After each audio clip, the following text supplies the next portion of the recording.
이스라엘 백성들이 애굽의 종의 삶을 살고 있을 때에 하나님께서 모세를 통하여 이스라엘 백성들을 애굽에서 이끌어내어 하나님께서 약속하신 약속의 땅 가나안으로 보내기 시작을 하십니다.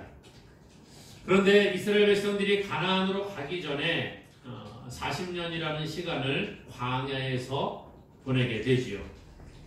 이 광야의 삶은 쉽지 않습니다. 그러나 하나님께서 이스라엘 백성과 함께 하심으로 광야에서 이들은 하나님의 은혜로 하나님의 보호 가운데 굶지도 아니하고 목마르지도 아니하고 또 어떤 환경 가운데에서도 죽지 아니하고 그렇게 살아가는 은혜를 입게 되었습니다.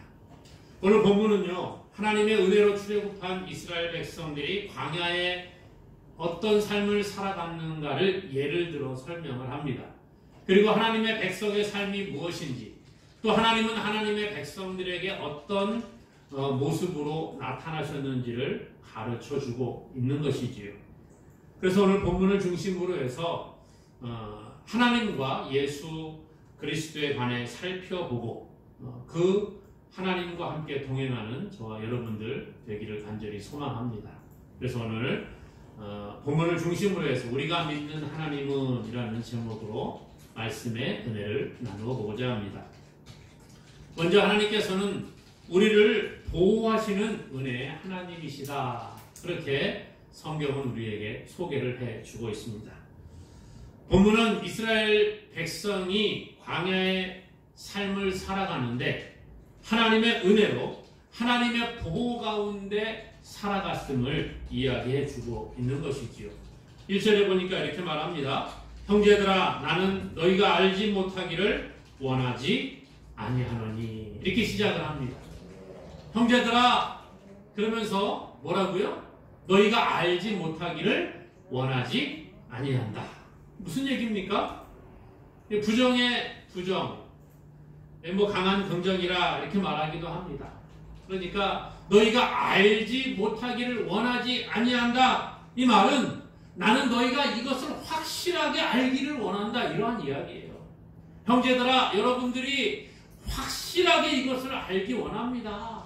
이렇게 아주 강한 어조로 이들에게 말씀을 해주고 있습니다. 무엇을 알기 원한다는 걸까요?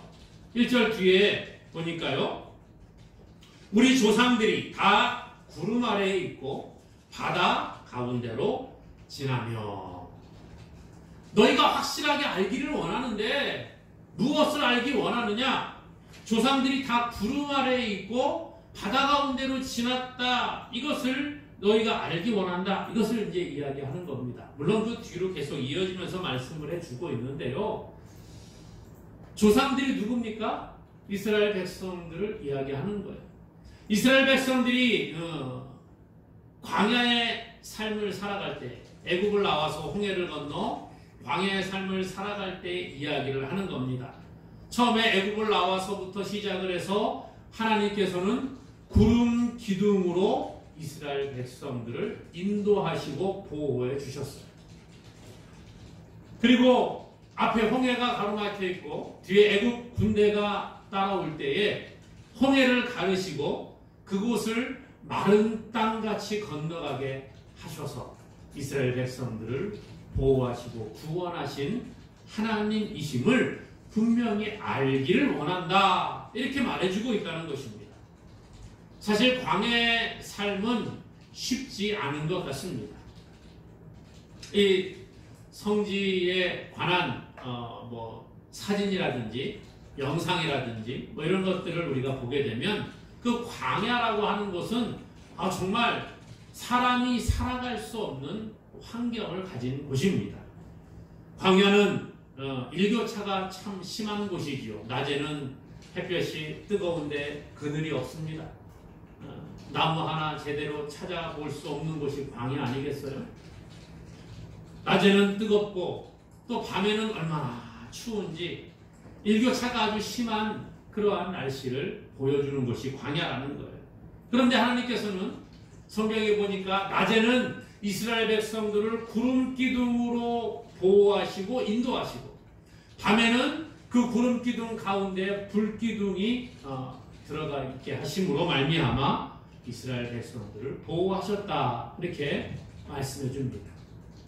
출애굽기 13장 21절 22절에 보니까 여호와께서 그들 앞에서 가시며 낮에는 구름 기둥으로 그들의 길을 인도하시고 밤에는 불 기둥을 그들에게 비추사 낮이나 밤이나 진행하게 하시니 낮에는 구름 기둥 밤에는 불 기둥이 백성 앞에서 떠나지 아니하니라 그랬어요.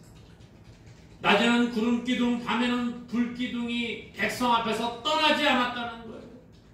하나님께서 구름 기둥으로 보호하시고 뜨거운 광야의 삶을 살아갈 수 있도록 그늘을 제공해 주신 줄로 믿습니다. 성경에 보면요, 이 구름이라고 하는 것은 하나님의 임재를 상징하는 것이었어요.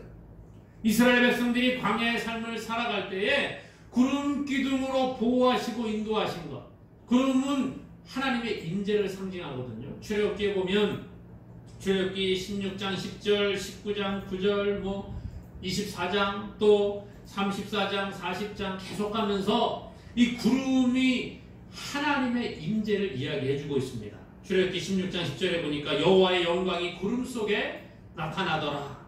또 출애굽기 19장 9절에 빽빽한 구름 가운데서 내게 임함은 출애굽기 24장 16절에 여호와께서 구름 가운데서 모세를 부르셨다. 이런 말씀을 해줍니다.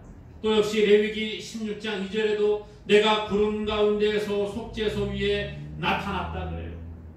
뿐만 아니라 솔로몬이 성전을 다 건축한 다음에 언약궤를 성전으로 옮기게 됩니다. 그때 열왕기상 8장 11절에 제사장이 그 구름으로 말미암아 능히 서서 섬기지 못하였으니 이는 여호와의 영광이 여호와의 성전에 가득함이었다. 그렇게 말합니다.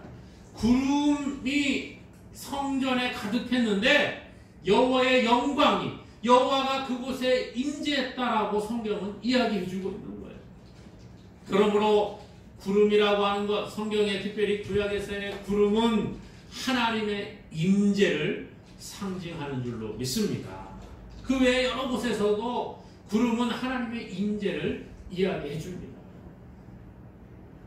모세가 시내산에 하나님의 그 계명을 받으러 올라갈 때에도 그 시내산에 구름이 가득했습니다. 하나님의 임재가 있는 겁니다. 백성들이 그곳에 두려워서 가까이 할 수가 없었다는 거죠. 이렇듯 이스라엘 백성은 하나님의 임재와 하나님의 보호 아래에 살아갔습니다. 하나님께서 인도하시고 보호하시는 은혜를 이 백성들이 받았다라는 거예요. 하나님께서 백성 앞에서 떠나지 아니하신 것, 이것이 바로 은혜인 줄로 믿습니다.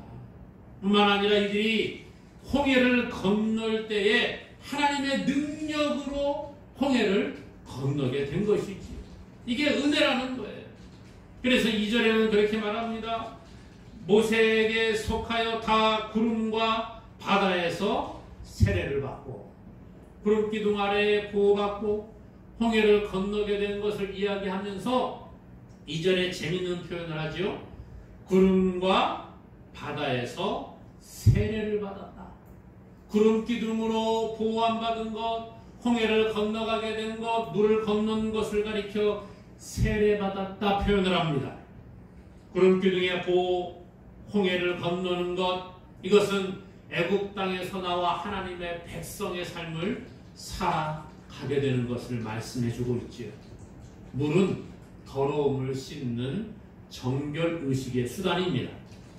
그런데 본문은 이것을 홍해를 건넌 것, 이것을 세례를 받았다 표현합니다.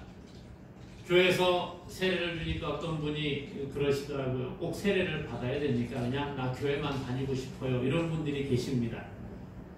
물론 세례를 꼭 받아야 되느냐 이렇게 묻는다고 하면 저는 그래도 꼭 받으셔야 됩니다라고 대답을 합니다. 왜 그럴까요? 물론 우리가 받는 물 세례가 그 세례를 받아야만 구원받는다는 것은 아닙니다. 세례를 꼭 받아야만 구원받고 물 세례를 받지 못한 사람은 구원받지 못합니다. 이렇게 말하지는 않아요. 우리가 세례를 받음으로 말미암아 하나님과 사람 앞에 나의 신앙을 고백하고 신앙을 결단하는 의미에서 우리가 세례를 받게 되는 것입니다. 그렇기 때문에 세례를 꼭 받지 않고 교회를 다녀도 물론 가능합니다만은 저는 할 수만 있으면 세례를 받으라 이렇게 권면을 드립니다. 세례를 통해서 내가 하나님 앞에 하나님 내가 이제 하나님의 백성으로 살겠습니다라고 그렇게 선언하는 것이지요. 하나님의 백성들 이 성도들 앞에서 이제부터 나는 과거에 죄악된 삶을 살았던 옛사람을 벗어버리고 내가 하나님의 사람으로 살겠습니다라고 선언하는 그러한 의식이라는 거예요. 결단을 하는 것이지요. 그리고 이러한 세례를 통해서 하나님의 은혜와 하나님의 임재를 더욱더 체험하게 됩니다. 예수 그리스도를 우리의 마음에 모시고 그분의 뜻에 합당한 삶을 살아가는데 더 효과적으로 우리에게 결단을 가져다 주는 것이 바로 세례라는 거예요. 그렇기 때문에 세례는 중요한 것입니다. 오늘 본문은 이스라엘 백성들이 애굽에서 나와서 약속의 땅 가나안으로 가는 과정 가운데에 홍해를 건너고 구름 아래에 보호를 받는 것을 가리켜 세례라고 했어요. 애굽의 종의 삶을 살아가고 하나님을 모르고 살아갔던 그것을 다 버리고 이제 홍해를 건너서 하나님의 그 임재와 보호 아래 있으면서 내가 하나님의 백성의 삶을 살아갑니다라고 그렇게 고백하는 표로 하나님께서 이것을 허락하셨다라는 거예요. 우리가 세상에 어떤 조직을 들어갈 때에도 보면 입단식이라는 것을 합니다. 그렇죠. 예? 뭐 어떤 곳에 들어가면은 입단식을 탁 하잖아요. 뭐 예를 들어 무슨 대표들을 이렇게 모아놓고 국가대표를 모아놓고 선수촌에 들어간다 할 때 뭐 입단식을 하더라고요.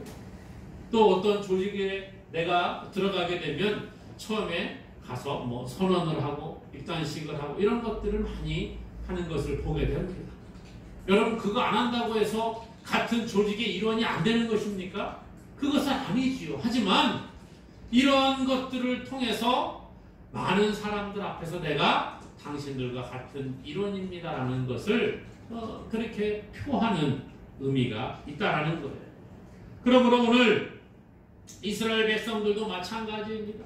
하나님의 은혜 아래 거하고 하나님의 보호 아래 있으면서 이렇게 구름 기둥의 인도함을 받고 홍해를 건너서 하나님이 원하시는 세례를 받음으로 말미암아 하나님의 백성의 삶을 살아가는 것이에요.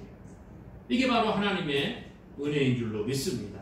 그래서 이스라엘 백성들이 애굽에서 종의 삶을 살다가 해방되어 약속의 땅 가나안으로 가게 되는 것처럼 오늘 우리도 과거의 죄의 종의 삶을 벗어버리고 이제 하나님의 백성으로 우리가 살아가게 되어야 할 줄로 믿습니다.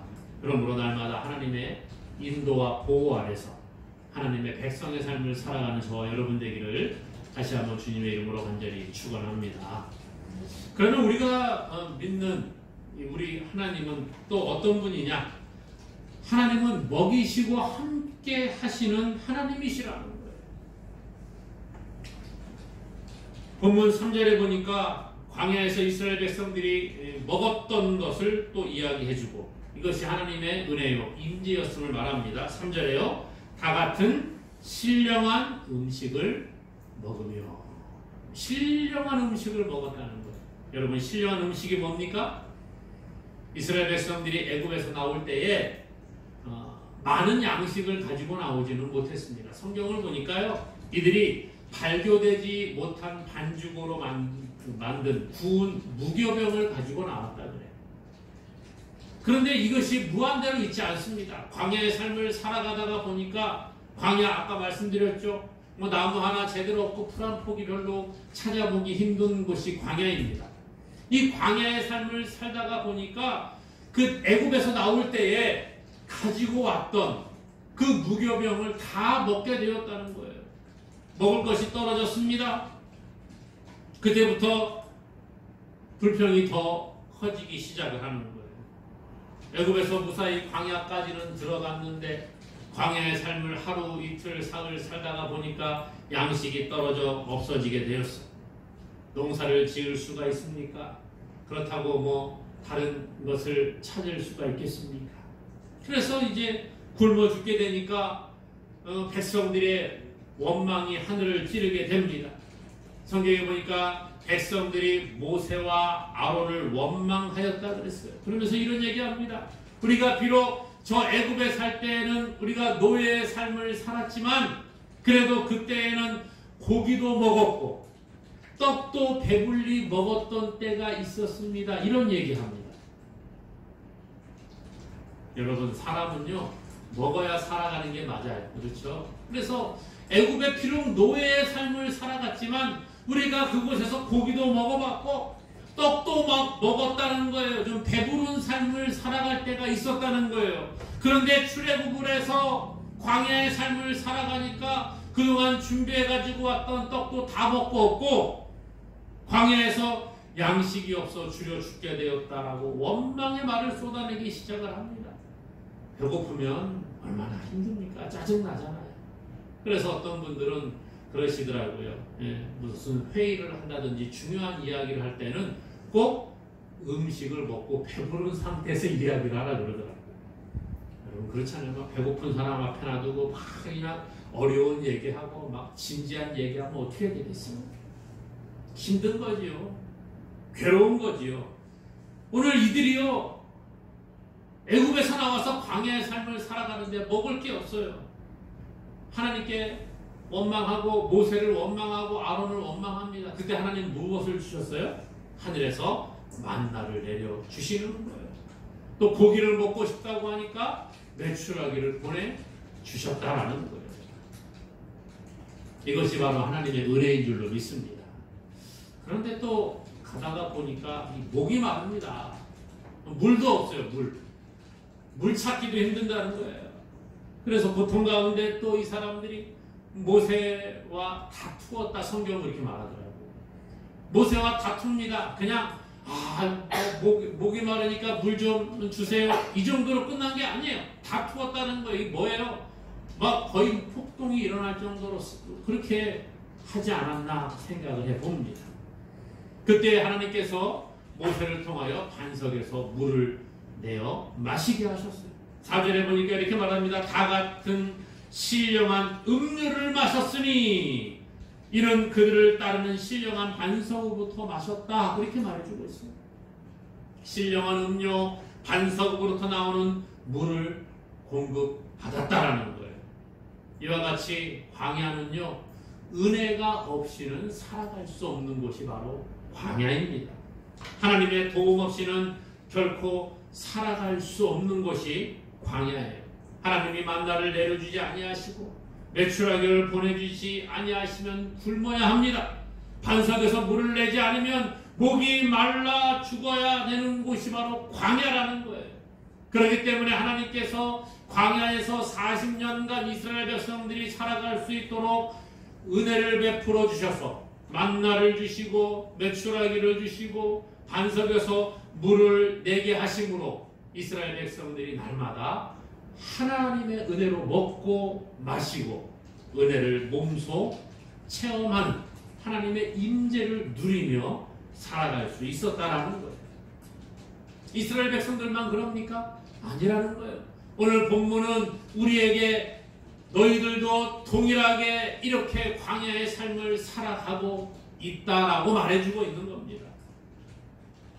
오늘 우리도 하나님의 도움 없이는 살아갈 수 없는 존재입니다. 많은 사람들이 자기 혼자 힘으로 살아가는 것처럼 착각을 합니다. 내가 하나님 믿지 않지만 잘 먹고 잘 산다고 생각을 합니다. 내가 스스로 열심히 노력해서 돈을 벌고 내가 좋은 집에서 살아간다라고 생각을 합니다. 그런데 이것은 말 그대로 착각임을 우리는 알아야 합니다. 하나님께서 비를 내리지 아니하시면 살아갈 수가 없는 게 우리의 모습이에요. 하나님께서 비를 조금만 더 많이 내려주셔도 역시 살아갈 수가 없습니다. 우리나라뿐만 아니라 전 세계가 그렇지 않습니까? 여름에 비가 많이 오면 채소값이 비싸더라고요. 올해도 우리나라에 여름에 비가 좀 많이 내리지 않았습니까? 그러다 보니까 채소값이 비싸가지고 불과 한 달 전만 하더라도요, 추석 때 뭐 그때까지만 하더라도 어땠어요? 배추 한 포기가 뭐 5,000원, 6,000원, 만원 막 이러더라고요. 야, 그래서 추석 때 뭐 배추가 아주 뭐 싱싱한 배추김치가 나왔길래 어떻게 된 거냐 했더니 한 포기에 그냥 아주 비싼 금치를 만들었다 그러면서 그 명절날에 금치 먹어보라고 그러더라고요. 하나님께서 비를 내리지 않으시면 식물도 자라지 못하고 사람도 살 수가 없는 거예요. 하나님이 조금만 더 비를 내리셔도 문제가 심각해진다는 거예요. 그러므로 하나님의 은혜가 아니고는 우리가 날마다 살아갈 수 없다는 고백을 할 수밖에 없는 겁니다. 우리가 지금 코로나 시대를 살아가면서 마스크를 날마다 써야 되고 많은 어려움 가운데 있지 않습니까? 하나님께서 질병 가운데도 우리를 보호하셨기에 우리가 이곳에 있는 줄로 믿습니다. 얼마나 많은 사람들이 질병으로 고통 가운데 있습니까? 코로나뿐만 아니라 저희가 이번에 단일 기도회 강사님들 간증을 듣고 또 어제도 간증을 들어보니까 왜 이렇게 암에 걸리고 이런 분들이 많은지 모르겠어요. 정말 암 환자가 얼마나 많아요. 우리 주위에도 보면 누가 암에 걸렸대, 누구는 무슨 암이래, 흔히 듣지 않습니까? 저도 제가 같이 어려서부터 알고 지내는 친구 가운데 하나가 또 암으로 고통 가운데 있다는 이야기를 듣게 되었어요. 정말 우리가 하나님의 은혜가 아니고는 살아가기가 어려운 삶이 우리의 삶임을 고백하지 않을 수 없다는 거예요. 그러므로 우리가 이 자리에 앉아있는 것이 바로 하나님의 은혜인 줄로 믿으시기를 바랍니다. 지금 이렇게 살아가는 것이 바로 하나님의 은혜라는 거예요. 그래서 찬양 가운데 이런 찬양이 있지 않습니까? 세상 소망 다 사라져가도 주의 사랑은 끝이 없으니 살아가는 이 모든 순간이 주의 힘을 나는 믿네. 살아가는 이 모든 순간이 주 은혜임 나는 믿네. 이게 바로 하나님의 은혜라는 거예요. 우리가 하루하루 살아가는 것이 바로 하나님의 은혜임을 고백할 수밖에 없다는 거예요. 비록 하나님이 우리의 눈에 지금 보이지가 않고 지금 내 삶을 돌아보니까 하나님이 아니 계신 것 같은 그러한 환경에 내가 놓여 있는 것 같을지라도 하나님은 지금 우리와 함께 하시고 지금도 우리에게 비를 내려주시고 우리에게 해를 비춰주시는 하나님이신 줄로 믿습니다. 예수 믿는 사람들에게만 비를 내리시고 햇빛을 비춰주시는 것이 아니라 예수님 믿지 않는 악인들에게도 하나님은 의로우셔서 동일하게 비를 내리시고 햇빛을 비춰주시고 먹을 것을 제공해 주셨다는 거예요. 그래서 그들도 함께 살아가는 겁니다. 그런데 이것이 하나님의 은혜인 줄 모르기 때문에 내 스스로 살아간다고 착각하고 있는 것이지요. 오늘 우리는 하나님의 은혜가 아니고 살아갈 수가 없습니다. 조금만 더워도 하나님이 햇볕만 조금 더 강하게 내리쬐셔도 우리는 살아갈 수가 없어요. 하나님께서 이 지구를 조금만 흔들어 놓으셔도 우리는 살아갈 수가 없습니다. 지진이 그렇잖아요. 지진 살짝 한번 잠깐 몇 초 일어났는데 막 집이 무너지고 사람들이 죽지 않습니까? 그러므로 사랑하는 여러분, 우리가 살아가는 모든 것이 하나님의 은혜인 줄로 믿고 감사하는 저와 여러분 되기를 다시 한번 주님의 이름으로 간절히 축원합니다. 또 우리가 믿는 하나님은 어떤 하나님일까요? 오늘 생명 되시는 하나님을 우리에게 말씀해 주고 있습니다. 오늘 본문은 이스라엘 백성들에게 생명의 근원이 되는 물을 하나님이 공급해 주셨는데 어디로부터 왔다고요? 반석으로부터 물을 공급해 주셨다. 이렇게 말하면 오늘 본문의 4절에 보니까요. 다 같은 신령한 음료를 마셨으니 이는 그들을 따르는 신령한 반석으로부터 마셨음에 그 반석은 곧 그리스도시라. 이렇게 말합니다. 여기 재밌는 표현을 해주고 있어요. 자, 반석이 광야의 삶을 살아가는데 이스라엘 백성들이 가다가 목이 마르면 반석을 막 찾았습니까? 우리가 상식으로 생각을 하면 길을 가다가 목이 마르면 우리가 물 있는 곳을 찾아가는 게 맞잖아요. 그렇죠? 광야의 삶을 살아갈 때에도 광야에서 물이 없으면 물이 있는 곳을 찾아가야 맞아요. 그런데 오늘 본문에 무엇이라고 표현을 합니까? 4절에 보니까 이는 그들을 따르는 신령한 반석으로부터 마셨으며 반석이 어떻게 했다고요? 그들을 따랐다는 거예요. 이스라엘 백성들과 반석이 함께 했다는 거예요. 그리고 반석이 예수 그리스도고 반석으로부터 물이 나와서 이스라엘 백성들이 물을 마시게 해 주었다. 그렇게 말해주고 있습니다. 어떤 사람은 예수님이 구약시대에는 존재하지 않다가 신약에 와서 예수님이 존재하신 분인 것처럼 생각하기도 합니다. 그러나 성경은요, 예수님은 신약시대에도 계신 분이고 구약의 창세 전부터 이미 계신 하나님이라고 우리에게 말씀해주고 있습니다. 요한복음 1장 1절 이하에 이렇게 말하죠. 태초에 말씀이 계시니라. 이 말씀이 하나님과 함께 계셨으니 이 말씀은 곧 하나님이시라. 그가 태초에 하나님과 함께 계셨고 만물이 그로 말미암아 지은 바 되었으니 지은 것이 하나도 그가 없이는 된 것이 없느니라. 말씀은 예수 그리스도이신데 예수님이 창세 전부터 계셨고 창조 때에 주님이 함께 하셨다라고 말씀해주고 있습니다. 예수님께서 또한 오늘 본문에는 보니까 이스라엘 백성들이 애굽을 나와서 광야의 삶을 살아갈 때에 함께 동행하셨고 그들에게 생명수를 공급해 주셔서 이들을 구원하셨다라고 말해주고 있습니다. 그러므로 이스라엘 백성들이 광야에서 먹고 마시고 살아갈 수 있었던 것 모든 것이 바로 하나님의 은혜고 그들이 마셨던 신령한 음료는 바로 예수 그리스도로부터 온 것이라 이렇게 말하고 있는 것입니다. 그래서 예수님은요 요한복음 6장 55절에 내 살은 참된 양식이요 내 피는 참된 음료니라 이렇게 말해주고 있습니다. 예수님은요 우리의 생명의 양식이 되시고 예수님은 우리의 생명의 음료가 되시는 분이라 말씀해주고 있는 거예요. 그러므로 우리는 예수님을 통해서 생명을 공급받게 되는 줄로 믿습니다. 이스라엘 백성들이 신령한 식물과 신령한 음료를 통하여 생명을 이어간 것처럼 우리도 이 신령한 양식 되시고 신령한 음료 되시는 예수 그리스도를 통해서 살아가게 되는 것입니다.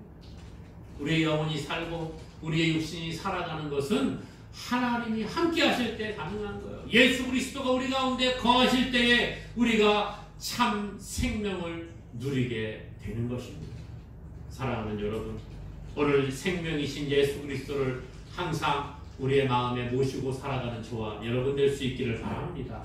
예수님은 참된 양식이 되시고 참된 음료가 되시는 그 참된 양식을 우리가 먹고 참된 음료를 마실 때에 우리의 영혼이 날마다 새롭게 살아나게 되는 것입니다. 예수님은 요한복음 7장 37절 38절에서 이렇게 말씀하세요. 명절 끝날 곧 큰 날에 예수께서 서서 외쳐 이르시되 누구든지 목마르거든 내게로 와서 마시라. 나를 믿는 자는 성경의 이름과 같이 그 배에서 생수의 강이 흘러나오리라. 이렇게 말씀하셨어요. 누구든지 목마르거든 내게로 와서 마셔라. 나에게서 생수의 강이 흘러나오는데 너희가 이것을 마시고 너희의 배에서 생수의 강이 넘치게 될 것이다. 오늘 본문은 이스라엘 백성들이 광야에서 생수를 마신 것처럼 반석이신 예수 그리스도로부터 생수를 공급받은 것처럼 오늘 우리도 예수 그리스도를 통하여 생명수를 날마다 공급받게 된다 말씀합니다. 그러므로 생명 되신 예수 그리스도 우리에게 날마다 영혼의 양식을 주시고 육신의 양식을 주시고 또 우리에게 육신의 음료를 주시고 영혼의 음료를 주시는 그 예수님을 나의 구주 나의 하나님으로 모심으로 말미암아 이 땅에서도 복된 삶을 살아갈 뿐만 아니라 저 하나님의 나라에서 영원한 생명을 누리며 살아가는 우리 모두가 될 수 있기를 주님의 이름으로 간절히 축원합니다.